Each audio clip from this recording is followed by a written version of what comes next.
बिस्मिल्लाहिर्रहमानिर्रहीम। नाज़रीन अस्सलाम वालेकुम, मैं हूं इमरान वसीम। नाज़रीन, इस प्रोग्राम में सुप्रीम कोर्ट ऑफ पाकिस्तान से जुड़ी वो बड़ी ख़बर जिसका गुज़िश्ता व्लॉग में आपके साथ मैंने प्रॉमिस किया था, उस बड़ी ख़बर की तफसीलात आपके साथ शेयर करेंगे। आपको बताएंगे कि सुप्रीम कोर्ट में क्या बड़ी तब्दीली आई है, उस बड़ी तब्दीली की डिटेल्स क्या हैं और चीफ जस्टिस उमर बंदियाल ने कौन सी पुरानी फ़ाइलों को ओपन कर दिया है।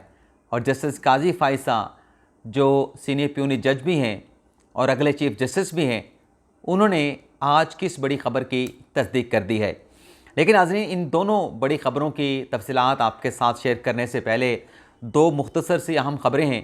एक तो जिब्रान नासिर साहब, जिन्हें कल कराची से जो है वो अगवा किया गया, लापता किया गया और फिर उनकी अबडक्शन का मुकदमा दर्ज नहीं हो रहा था, लेकिन बिला आखिर पुलिस ने जिब्रान नासिर की गुमशुदगी का, उन्हें अबडक्ट करने का मुकदमा दर्ज कर लिया। और फिर उसके बाद जब हम ये व्लॉग रिकॉर्ड कर रहे हैं तो ये नाज़रीन कन्फर्म हो चुका है कि जिब्रान नासिर जो है अपने घर पहुंच चुके हैं। अब जिब्रान नासिर साहब जो हैं पेशे के अतबार से वकील हैं, लेकिन बुनियादी हकूक़ के इशूज़ के हवाले से वो हमेशा मुतहरिक दिखाई दिए हैं, बड़ी उनकी खिदमात इस हवाले से।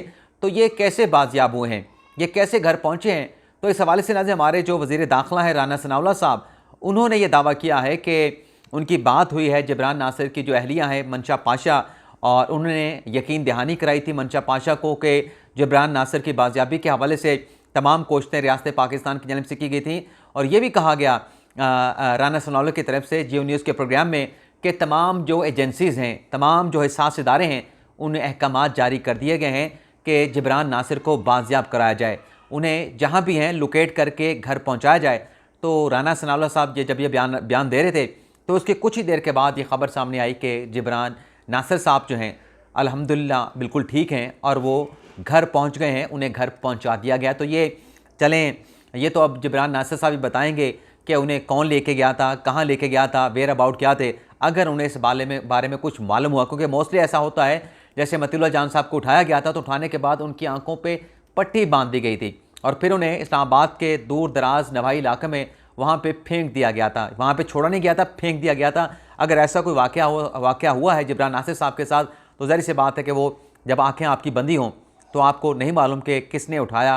ये आप बता सकते हैं कि वो गुफ्तगू आपस में क्या कर रहे थे, किस तरीके से कर रहे थे, लेकिन आपको कहाँ ले जाया गया, कहाँ बिठाया गया और कहाँ छोड़ा गया, इस हवाले से आप जो है वो हतमी तौर पर कुछ नहीं बता सकते। हाँ, जो लोकेशन है कि छोड़ा कहाँ पर गया, उस हवाले से बता सकते हैं कि मुझे फ़लाँ जगह पर उतारा गया था और फिर ये हुआ, वो हुआ, फ़लाँ हुआ, मैं कैसे घर पहुंचा, तो ये जिब्रान नासिर साहब बता सकते हैं। दूसरा, परवेज़ इलाही साहब का आज फ़िज़िकल रिमांड मांगा गया था गिरफ़्तार करने के बाद महकमा एंटी करप्शन पंजाब ने, लेकिन उसके बाद मुतल्लिका अदालत ने जो है वो परवेज़ इलाही साहब को रिहा कर दिया। तो इस पर जो निगरान हुकूमत पंजाब के जो तर्जुमान हैं वज़ीर इत्तलात आमिर मीर साहब, उनका स्टेटमेंट आया है कि इसमें जो है वो परवेज़ इलाही साहब को फेवर किया गया है और जज साहब के जो है मुबैना तौर पे उनकी परवेज़ इलाही के साथ वाबस्तगी है। तो फिर बज़ाहिर ऐसा लगता है कि अब इस केस को, जो उनका जुडिशल रिमांड नहीं दिया गया, किसी हायर फोरम के ऊपर, अपीलेट फोरम पे चैलेंज किया जाएगा। लेकिन परवेज़ इलाही को छोड़ने के बाद जो है वो फौरी तौर पर दूसरे मुकदमे में गिरफ़्तार कर लिया गया।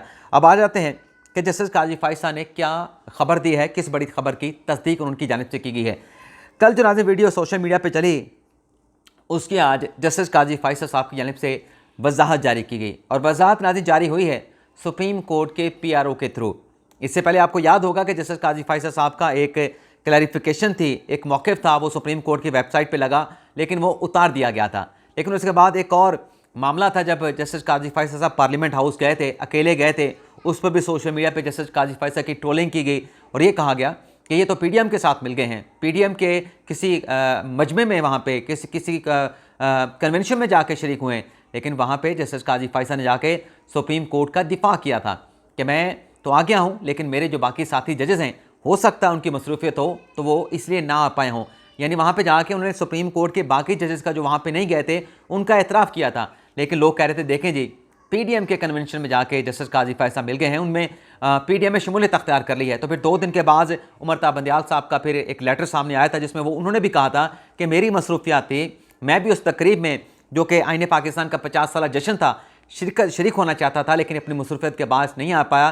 तो जस्टिस काजी फायसा साहब के लेटर के बाद जब बंदियाल साहब का लेटर आया तो उन तमाम लोगों के मुंह बंद हो गए। लेकिन मुंह तो बंद नहीं होते, यहाँ पे जिसने बकबक करनी होती है जिस किस्म की करनी होती है, बगैर शवाहिद की करनी होती है, वो कभी नहीं रुकता। लेकिन अब जो कल सोशल मीडिया के ऊपर एक कोहराम बरपा हुआ कि जस्टिस काजी फायसा ने बंदियाल साहब को देख के मुंह मोड़ लिया, तो हमारी उस खबर की जो तरदीद जारी की गई है, एक तो उसकी उन्होंने तस्दीक कर दी है, जस्टिस काजी फायसा ने जो वजाहत जारी की है, लेकिन उस वजाहत के अंदर हमारी एक और ख़बर की भी तस्दीक कर दी है। वो ख़बर क्या है उस पर भी आते हैं। जस्टिस काजी फायसा साहब का एक सफ़े का लेटर है, उसको पढ़ते हैं और जो ख़बरें हैं वो आपके साथ शेयर कर लेते हैं इस लेटर को डी कोड करके। नाज़रीन, जज साहब अपने पहले पैराग्राफ में ज़्यादा वक्त नहीं लेना, ये 2 जून यानी आज का लेटर है, जिसमें वो लिखते हैं कि जब ये हल्फ बर्दारी की तकरीब हुई तो उन्होंने कहा कि मैं I went first to greet and congratulate his wife where I met mister Umar Ata Bandial. यानी जब हल्फ लिया जैसा इकबाल हमीद रहमान साहब ने, मैं गया उनकी अहलिया को जाके जो है मुबारकबाद दी और वहीं पे मैंने जो है वो जस्टिस काजी फायसा के साथ भी मैं मिला और उन्हें मुबारकबाद दी। Then I proceed to great justice Iqbal Hameed Rahman को मैंने मुबारकबाद पेश की। और फिर अगले में पैराग्राफ में जज साहब ये लिखते हैं, काजी फायसा साहब, later I went to talk to Syed Mohammad Nasir Anwar, a former आलम जज ऑफ फेडरल शरीयत कोर्ट। तो कल जब मैं असतूर के साथ वीलॉग कर रहा था तो मैंने कहा था कि ये जो जिसके साथ काजी फायसा साहब बात कर रहे थे वो शरीयत कोर्ट के जज हैं। अच्छा, ये मेरे नॉलेज में गालिबन मुझे नहीं था कि वो रिटायर्ड हो चुके हैं, तो ये वहाँ के जज थे, फार्मर आलम जज ऑफ फेडरल शरीयत कोर्ट। तो इस बात की भी तस्दीक हुई और भी बहुत सारी तस्दीकें काजी फायसा साहब ने की। लेकिन ठहरिए, हमारे साथ चलिए, आपको एक एक चीज़ बताएंगे। आगे चल के काजी साहब ने कहा कि when mister Bandial came to greet to him, उनसे मिलने के लिए आए तो समवन रिकॉर्डेड दिस मोमेंट, किसी ने उन लम्हात को रिकॉर्ड कर लिया। वो हमारे एक दोस्त थे और उसने वो सोशल मीडिया पे ट्वीट कर दी और आगे कहा, वैसे आपको ये बताते हैं कि जब ये लम्हात वो कलम अपना रिकॉर्ड कर रहे थे अपने कैमरे की आंख में, तो हमारे उस साथी का दावा है कि बंदियाल साहब ने मुझे कहा कि पीछे से क्यों रिकॉर्ड कर रहे हो भाई, इतनी दूर से आगे आकर रिकॉर्ड करो। ये उस साथी का दावा है, नाम नहीं मैं बताऊंगा। और फिर आगे जज साहब लिखते हैं, incorrectly added that I had not greeted justice Bandial even though just a few minute earlier I had done so. और इनका तासुर दिया गया कि मैंने जस्टिस काजी फायसा के साथ, बंदियाल साहब के साथ नाम मिलने के लिए अपना रुख मोड़ लिया, लेकिन उससे पहले ये बात गलत है, उससे पहले मैं उनके साथ मिल चुका था। तो मैंने भी कल यही बात की थी कि ऐसा नहीं था कि काजी फायसा साहब ने उन्हें देख कर रुख मोड़ा था, बल्कि काजी फायसा साहब बंदियाल साहब के हाथों में देखते रहे। जब उनके हाथ मतलब जब वो हैंडशेक कर रहे थे जो अनवर साहब जो हैं सईद अनवर साहब, तो उनके साथ उनका सलाम, उनकी हैंडशेक लंबी हो गई, तो जस्टिस काजी फायसा साहब जो हैं वो दूसरी तरफ मुड़ गए और फिर उन्होंने लिखा कि मुझे इकबाल हमीद रहमान साहब की जो अहलिया थी उन्होंने मुझे जो है पिछली तरफ जो है वो उन्होंने आगे चल के उस पैराग्राफ का जिक्र भी किया। Erroneously interpretation have appeared in the media, I requested that factually incorrect stories should not be propagated as they cause unnecessary and avoidable misgiving and harm। असल बात के ऊपर आते हैं, जो सुप्रीम कोर्ट में बात होती है ना कि 2 ग्रुप बने हुए हैं, एक बंदियाल साहब का है धड़ा है, एक जस्टिस काजी फायसा का धड़ा है। तो हम अपने व्लॉग में कहते रहते हैं कि बंदियाल साहब का तो धड़ा है, वो जिन्होंने सीनियरिटी से हट के मेरिट से के नाम के ऊपर जो है वो जूनियर जजों को सुप्रीम कोर्ट में लाया है, उनके साथ तो उनका धड़ा है। और वो धड़े का पैमा फिशाई बंदियाल साहब ने इजहार भी किया है। जो supreme court practice and procedure bill के नाम से जो कानून बना, उस पर जो 8 रुकनी लार्ज बेंच बनाया गया, उस पर बंदियाल साहब ने उन्हीं जज साहबान को बिठाया। अब जो काजी फायसा साहब का धड़ा है जिसकी बात की जाती है, हम कई व्लॉग में कह चुके हैं कि वो इंसिडेंटली बना है, वो हादसाती तौर पर बना है। उनके अपने एक असूल हैं कि आर्टिकल 184(3) का जो अख्तियार है, इसके लिए रूल्स अमेंड होने चाहिए सुप्रीम कोर्ट के, इसके लिए सुप्रीम कोर्ट का जो फुल कोर्ट का इजलास है वो बुलाया जाना चाहिए, और सुप्रीम कोर्ट में जो तकर्रियाँ हैं वो मेरिट्स से बढ़ के सीनियरिटी की बुनियाद पे होनी चाहिए। तो ये उनका इस बुनियाद पे एक कुछ प्रिंसिपल स्टांस है, जिसकी वजह से दूसरा साइड जो है वो हादसाती तौर पे धड़ा बन गया है। तो जस्टिस काजी फायसा साहब क्या खबर दे रहे हैं, हमारी खबर की तस्दीक कर रहे हैं। वो ये कह रहे हैं कि मैंने इंटेंशनली कोई धड़ा नहीं बना रखा। ये आपको मैं अल्फाज पढ़ देता हूँ, और वाकई ये बात ठीक है, काजी फायसा साहब ने कोई धड़ा नहीं बना रखा। हम कई व्लॉग में बात कर चुके हैं। हाँ जी, I am also factually it is also factually incorrect to add in the same breath that I have intentionally created separate group with the supreme court. उन्होंने कहा मैं इसकी भी वजाहत करता हूँ, ये बात गलत है कि मैंने कोई इंटेंशनली इरादतन कसदन कोई ग्रुप बना रखा है, तो ऐसा कुछ नहीं है। काजी फैसल साहब ने ये भी कह दिया। और आगे काजी साहब ये कह रहे हैं कि दिस इज़ कम्प्लीटली अनट्रू, कि ये बात जो धड़ा मैंने बना रखा है ये बिल्कुल बात गलत है। I stand by my oath, बिल्कुल बात ठीक है, यही चीज़ ही है। काजी फैसल साहब की ओथ के साथ खड़े हैं, of my office to defend and uphold the constitution of Pakistan and can not concur with the anything less. इससे नीचे उन्होंने कहा कि मैं कुछ कर ही नहीं सकता, कॉन्स्टिट्यूशन को जो मेरा हल्फ है या जो कॉन्स्टिट्यूशन को डिफेंड करने का, उसके नीचे मैं कुछ कर नहीं सकता। और फिर आगे चल के आखिरी पैराग्राफ पढ़ लेते हैं। Let us not to be detracted, हमें जो है वो डिट्रैक्ट ना किया जाए। इसकी उर्दू ट्रांसलेशन मैं आपको पढ़ देता हूँ। हमें गैर ज़रूरी अमूर में पढ़ने के बजाय मिलकर ऐसा मजबूत अदालती निज़ाम तामीर करना चाहिए।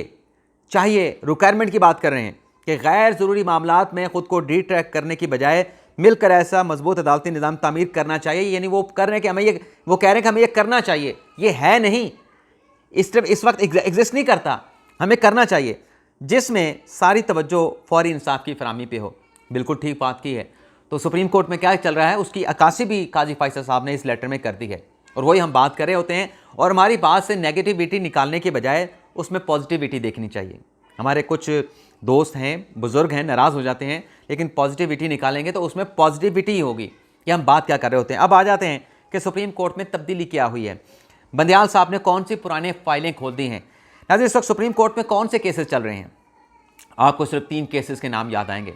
पंजाब में इंतखाबात का मुकदमा जिसमें नज़र-ए-सानी के इलेक्शन कमीशन की दरख्वास्त है, सुप्रीम कोर्ट में ऑडियो लीक केस का मुकदमा, सुप्रीम कोर्ट में चीफ जस्टिस के अख्तियार से मुतल्लिक supreme court practice and procedure bill के खिलाफ जो दरखास्तें हैं वो मुकदमा। इसके अलावा आपको कोई मुकदमा याद आता है? मेरे ख्याल से याद नहीं आएगा, लेकिन अब आपको वो मुकदमे याद आएंगे, उनके नाम हमको याद दिलाएंगे।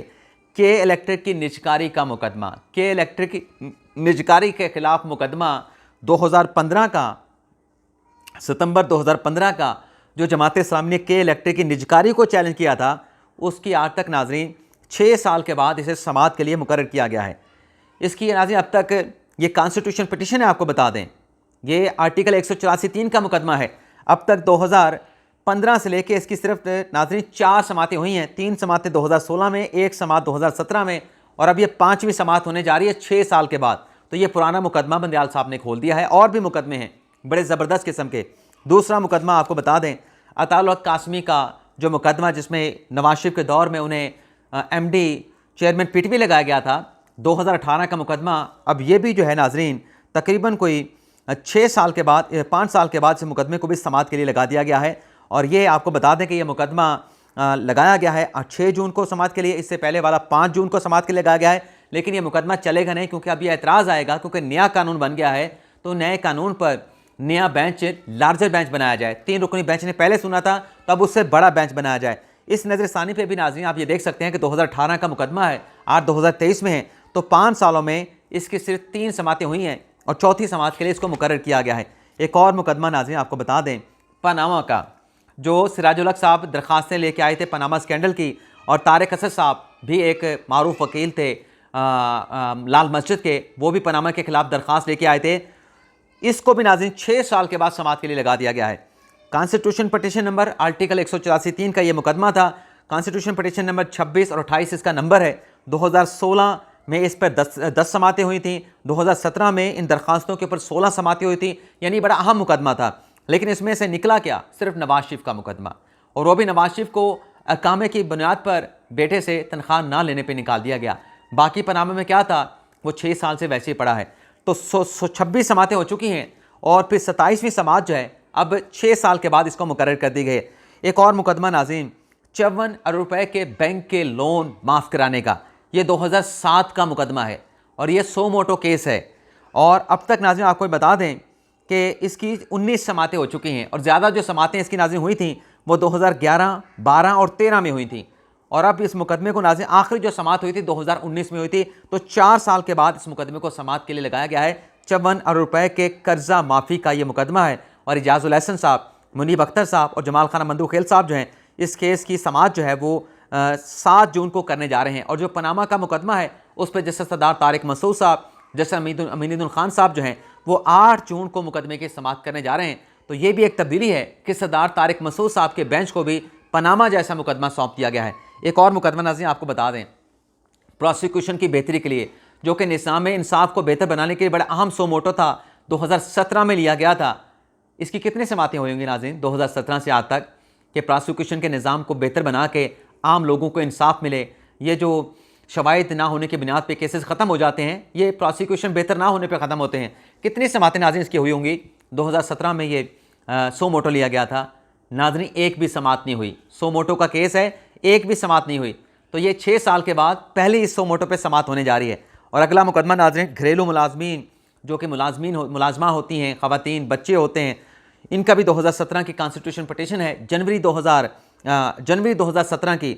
इस पे पहली समात 2018 में हुई थी सितंबर में, दूसरी अक्टूबर 2018 में। ये भी 5 साल के बाद मुकदमा समात के लिए लग गया है। और इस पर चीफ जस्टिस साहब जो हैं वो 7 जून को समात करने वाले हैं। तो ये नाज़रीन तब्दीली सुप्रीम कोर्ट में आई है कि सिर्फ वो केसेस नहीं जो इलेक्शन से मुतल्लिक़ थे, ऑडियो लीक से मुतल्लिक़ थे, या पार्लियामेंट के बनाए गए किसी कानून से मुतल्लिक़ थे, माजी के केसेस को भी लगाया गया है। और ये भी आप देख लें कि जितनी समातें इन केसेस की हुई हैं, इतनी समातों में हालिया रिसेंट 5 में सुप्रीम कोर्ट ने पंजाब के इलेक्शन का केस का फैसला सुना दिया, KPK के इलेक्शन का केस का फैसला सुना दिया, और भी मुख्तलिफ केसेस के फैसले सुना दिए। लेकिन किसी में 27 समातें हुई, फैसला नहीं हो सका। किसी केस में 19 समातें हुई, फैसला नहीं हो सका। किसी केस में 8 समातें हुई, फैसला नहीं हो सका। किसी केस में 4, 5, 6 समातें हुई, फैसला नहीं हो सका। लेकिन अब वो उन केसेस की भी सुन ली गई है, उन केसेस की फाइलें भी बंदियाल साहब ने खोल दी हैं, और समर वेकेशन में उन केसेस को भी सुना जाएगा। तो ये था नाज़रीन आज का हमारा वीलॉग। इजाज़त चाहते हैं, अल्लाह हाफिज़।